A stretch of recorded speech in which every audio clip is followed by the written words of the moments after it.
I guess आप सभी को चार्ली कर्क के बारे में पता चल गया होगा। मैं सिर्फ यहाँ यही पूछना चाह रहा हूँ कि क्या अपनी कंट्री मैन, क्या अपने कंट्री के लोग, क्या अपनी कम्युनिटी और क्या अपनी सोसाइटी के बारे में सोचना एक गलत चीज़ है?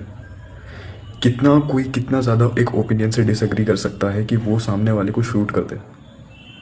मैंने ये चीज़ देखी, ये चीज़ समझी और मेरे को ये चीज़ समझ में आई कि चार्ली के साथ जो हुआ वो सिर्फ एक नफ़रत का एक बहुत ख़तरनाक रिजल्ट था। एक बंदा जो 31 ईयर्स ओल्ड का है, उसकी वाइफ है, एक उसके 2 बच्चे हैं, उसे शूट कर देते हैं।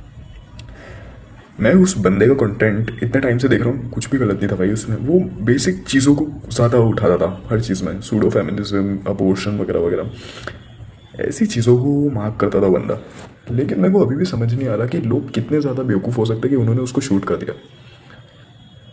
यानी एक पर्सन जो कंट्री के लिए बोल रहा है, जो कंट्री के लिए कुछ करना चाहता है या फिर अपने लोगों के लिए कुछ करना चाहता है, उसे सरेआम मार दो।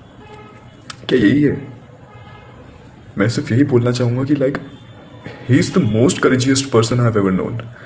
क्योंकि कोई नहीं बोलता अपनी कंट्री के बारे में, कोई बोल भी नहीं सकता इतना, कोई नहीं बोल सकता।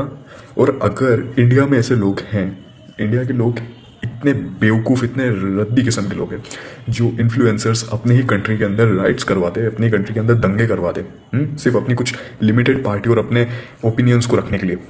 ऐसे लोग हैं इंडिया में, उनके साथ कुछ नहीं हो सकता। लेकिन ऐसे अच्छे लोग जो अपने लोगों के बारे में सोच रहे हैं, अपनी कंट्री के बारे में सोच रहे हैं, उन्हें खुलेआम शूट कर दिया जाता है।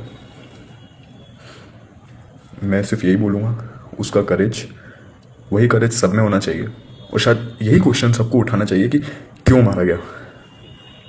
अगर कोई बंदा इतनी बुरी मौत मरा है, यानी उसने कुछ ऐसी बात ज़रूर की होगी जो किसी की एक गलत ओपिनियन को लगी होगी या किसी की एक गलत आइडियोलॉजी को लगी होगी।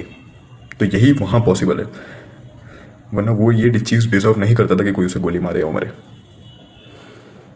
ऐसे को सब आखिरी में हम सभी एक साइलेंस रख सकते हैं, एक उस चीज़ को सोच सकते हैं।